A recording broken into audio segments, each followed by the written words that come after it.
Hello दोस्तों, मैं अक्षय आर्या और आप देख रहे हैं आपका अपना यूट्यूब चैनल आर्या कोचिंग। जैसा कि आप जानते हैं, आप यहां पर पढ़ते हैं इंटरमीडिएट की मैथ और फिजिक्स की क्लासेस बहुत ही सरल और यूनिक तरीके से। तो आज मैं आप लोगों के लिए लेके आया हूं बोर्ड एग्जाम के लिए बहुत ही इंपॉर्टेंट टॉपिक है, जिसे हम कह सकते हैं समांतर प्लेट संधारित्र की धारिता का सूत्र। ठीक है, तो ये डेरिवेशन आपको बहुत बार एग्जाम में पूछा जाता है, तो ये बहुत ही इंपॉर्टेंट है बोर्ड एग्जाम की दृष्टि से। तो इसे आप लोग बहुत ही अच्छे से समझने का प्रयास करें। जो भी कर रहे हो काम वो थोड़ी देर के लिए रोक दीजिएगा और आप आसानी से इसको केवल ध्यान में रखें। ठीक है, तो ध्यान से देखिएगा कि आप यहां पर कैसे कर सकते हैं। समांतर प्लेट संधारित्र की धारिता का अगर डेरिवेशन आपको करना है, फार्मूला निकालना है, तो हम सबसे पहले समझ लेते हैं कि समांतर प्लेट संधारित्र क्या है। तो इसमें क्या होता है, दो प्लेटें होती हैं जो एक दूसरे के समांतर रखी होती हैं, वायु या निर्वात में कहीं भी रखी हो या फिर किसी अन्य माध्यम में रखी हो, लेकिन दोनों एक दूसरे के समांतर रखी होती हैं। दो प्लेटें होती हैं, एक का संबंध किसी भी विद्युत स्रोत से कर दिया जाता है और दूसरे का संबंध पृथ्वी से कर दिया जाता है। तो यहां पर मैंने इसी चित्र में दिखाने का प्रयास किया है कि दो प्लेटें हैं एक्स और वाई। दोनों प्लेटें एक दूसरे के समीप रखी हुई हैं। कितनी दूरी पर, तो हम मान लेते हैं डी दूरी पर दोनों प्लेटें रखी हुई हैं और इनका एक प्लेट का संबंध किसी विद्युत स्रोत से कर देंगे, दूसरे प्लेट का संबंध हम क्या कर देते हैं, पृथ्वी से कर देते हैं। ठीक है, अब क्या होगा, जब हम इनको आवेश देते हैं, मान लिया हमने प्रथम वाली प्लेट या एक्स प्लेट को आवेश दिया, और कितना आवेश दिया, तो मैंने क्यू आवेश दिया, प्लस क्यू आवेश दिया। और जैसे ही इस प्लेट को प्लस क्यू आवेश देंगे आप, तो उसी समय इस प्लेट के सिरों पर या फिर इस प्लेट पर भी आवेश उत्पन्न हो जाएगा। लेकिन वह आवेश, मान लिया जब हमने इसको प्लस आवेश दिया, ये धनात्मक आवेश दिया, तो इस प्लेट के भीतरी सतह पर ऋणात्मक आवेश उत्पन्न हो जाएगा और बाहरी सतह पर धनात्मक आवेश उत्पन्न हो जाएगा इस तरह से। लेकिन हमें पता है कि बाहरी सतह कनेक्ट किससे है, पृथ्वी से। तो पृथ्वी से जा करके कुछ इलेक्ट्रॉन पहुंचते हैं और इस धनावेश को यहां से समाप्त कर देते हैं। तो हम कह सकते हैं कि एक प्लेट, जितने हम कह सकते हैं कि एक्स वाली प्लेट पर धनावेश और वाई वाली प्लेट पर ऋणावेश उत्पन्न हो गया है। ठीक है, अब ये जो संधारित्र बनके तैयार हुआ है, जिसे हम समांतर प्लेट संधारित्र कह रहे हैं, इसकी धारिता का सूत्र क्या होगा, ये हमें डिराइव करना है। इसके लिए आपको पहले से कुछ बातें पता होनी चाहिए, वो आप लोग समझ लीजिए। हमें लेसन नंबर 1 में या चैप्टर नंबर 1 में हम लोगों ने पढ़ा था किसी एक प्लेट के कारण वैद्युत क्षेत्र की तीव्रता का फार्मूला, और किसी एक प्लेट के कारण वैद्युत क्षेत्र की तीव्रता का फार्मूला E = हम लोगों ने पढ़ा था सिग्मा अपान 2 एप्सिलॉन नॉट। यहां पर सिग्मा क्या है, तो सिग्मा होता है आवेश का पृष्ठ घनत्व, जिसे हम कह सकते हैं सिग्मा = होता है Q अपान A। कहते थे एकांक क्षेत्रफल में उपस्थित आवेश की मात्रा को आवेश का पृष्ठ घनत्व कहते हैं, जिसे सिग्मा से व्यक्त करते हैं। तो ये सिग्मा है, 6 नहीं है, तो सिग्मा = Q अपान A, ये फार्मूला होता है। ठीक है, यहां पर अगर हम बात करें तो ये E वैद्युत क्षेत्र की तीव्रता, किसी एक प्लेट के कारण वैद्युत क्षेत्र की तीव्रता का फॉर्मूला है सिग्मा अपान 2 एप्सिलॉन नॉट। लेकिन अगर कोई दो प्लेटें हों और दोनों अलग अलग प्रकार की प्लेटें हों, एक धनावेशित एक ऋणावेशित, और इनके बीच में वैद्युत क्षेत्र की तीव्रता का फॉर्मूला अगर पूछे आपसे, तो इसके कारण कुछ वैद्युत क्षेत्र उत्पन्न होगा जिसकी दिशा ये होगी, और इस प्लेट के कारण वैद्युत क्षेत्र उत्पन्न होगा जिसकी भी दिशा यही होगी।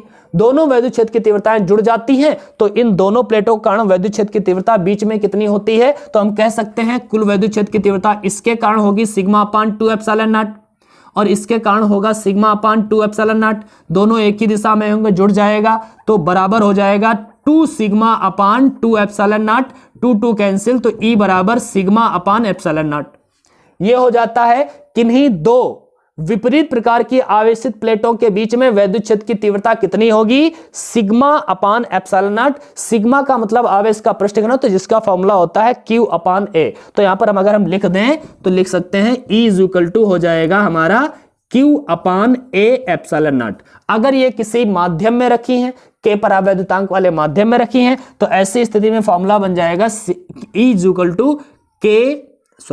Q upon KA epsilon not, या फिर यहीं से लगा देते sigma upon 2K epsilon not. ठीक है, तो कोई दिक्कत नहीं है, मेरे ख्याल से आप लोग ये बात समझ रहे होंगे। ठीक है, तो इसका मतलब है कि अब अगर ये वाली बात आपको पता है और उसके बाद में हमें निकालना है धारिता का फॉर्मूला, तो धारिता का फॉर्मूला आपको पता होना चाहिए कि धारिता का फॉर्मूला होता है C = Q अपान V। मेन फॉर्मूला यही है, हमारा उद्देश्य है कि हम V निकालें। और V निकालने के लिए हमारे पास फार्मूला है V बराबर में E बराबर में V अपान L होता है, E बराबर में V अपान L होता है, तो V बराबर हो जाता है E इंटू L।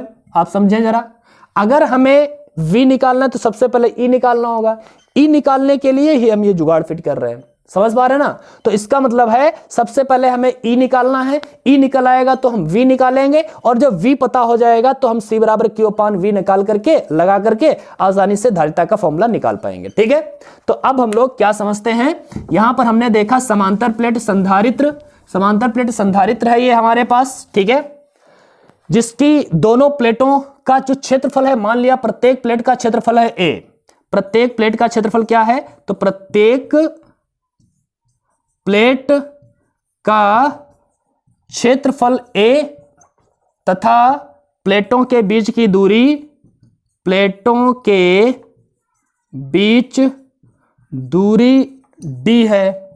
ठीक है, तब हम कह सकते हैं कि दोनों प्लेटों के बीच वैद्युत क्षेत्र की तीव्रता कितनी होगी, तो लिखेंगे दोनों प्लेटों के बीच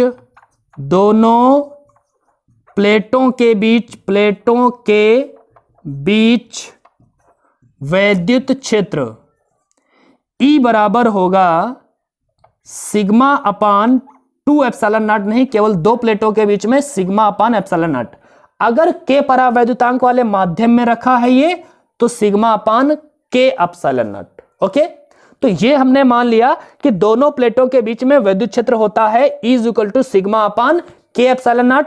यहां पर हमें पता है कि सिग्मा इज इक्वल टू क्या होता है, तो सिग्मा इज इक्वल टू होता है Q अपान A। तो इस तरह से हम इसे इस तरह से भी लिख पाएंगे, E is equal to Q upon K A epsilon naught. Okay, ये हमने विद्युत क्षेत्र की तीव्रता निकाल ली है।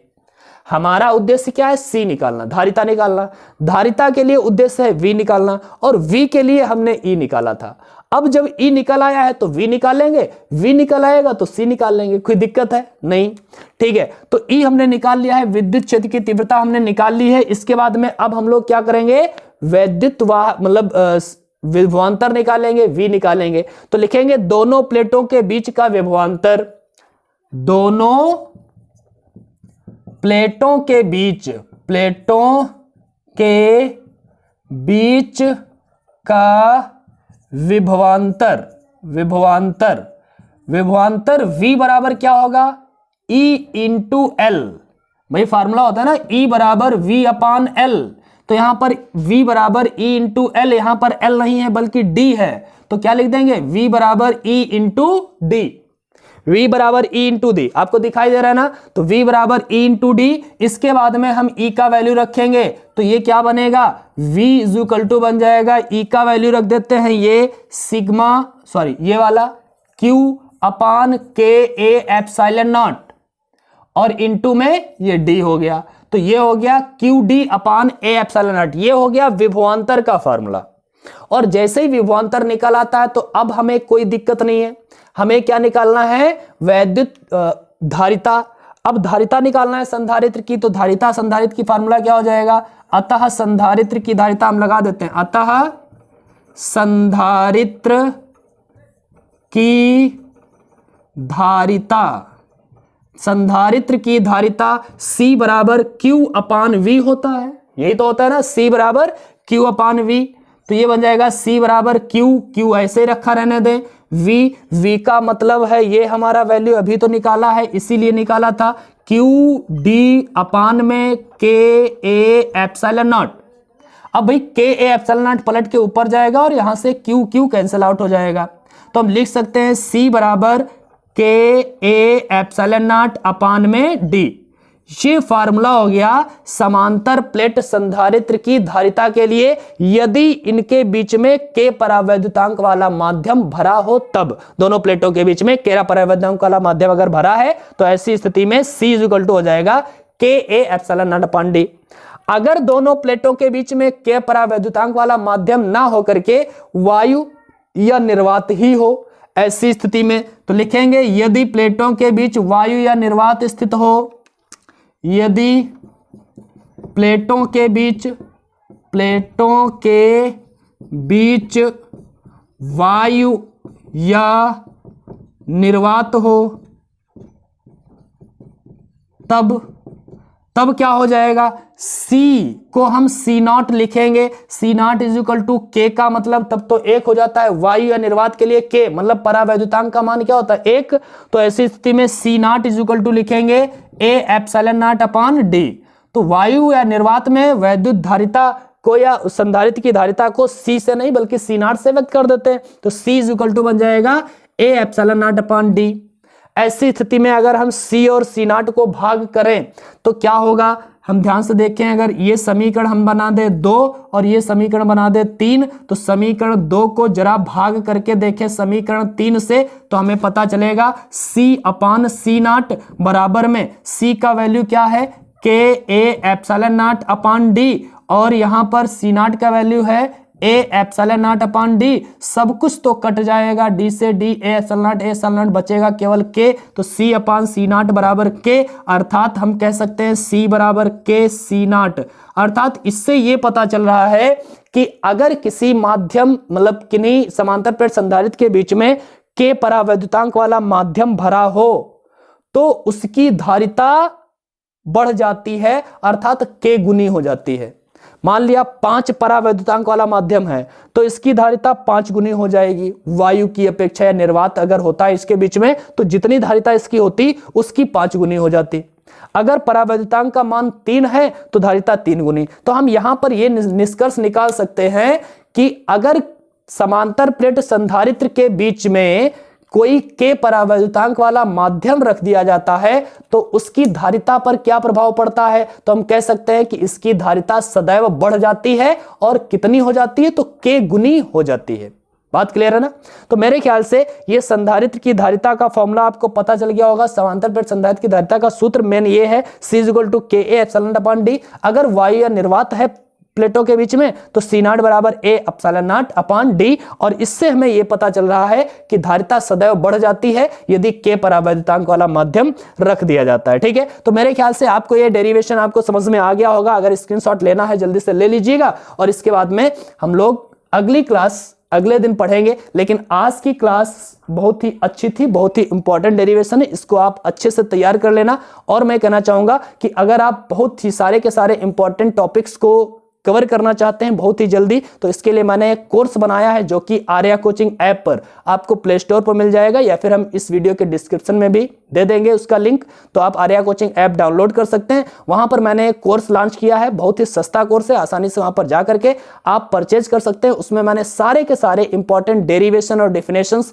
और PDF भी मैंने उपलब्ध कराई है, सारी के सारी तैयारी आपकी कराई है फिजिक्स की। बहुत ही सस्ता कोर्स है, आसानी से आप परचेज करके आप वहां पर लाभ उठा सकते हैं। अगर आपको लगता है कि आपकी फिजिक्स बिल्कुल कंप्लीट है तो कोई दिक्कत नहीं है, लेकिन अगर आपको प्रॉब्लम है फिजिक्स में तो आप उस कोर्स को जरूर परचेज करें, मेरी ये सलाह है। ठीक है, तो चलो आज की क्लास में बस इतना ही। नेक्स्ट क्लास में हम लोग मिलते हैं। और हाँ, आपको अपना कॉन्टेक्ट नंबर भी बता देते हैं। आपको अगर संपर्क करना है, किसी प्रकार से कोर्स के बारे में जानकारी लेनी है, तो आप संपर्क कर सकते हैं 7565857843। ओके, तो इस कांटेक्ट नंबर पर आप व्हाट्सएप करें या फिर कॉल करें। कॉल हो सकता है ना पिक हो पाए जल्दी से, लेकिन व्हाट्सएप करेंगे तो रिप्लाई आपको अवश्य मिलेगा। तो उम्मीद करता हूं आपको ये क्लास पसंद आई होगी, और अगर पसंद आई है तो इसे लाइक कर दीजिएगा और शेयर जरूर करिएगा अपने दोस्तों के साथ में। और फिर मिलते हैं हम अगले क्लास में किसी अगले टॉपिक के साथ में। तब तक के लिए गुड बाय, पढ़ाई करते रहिए।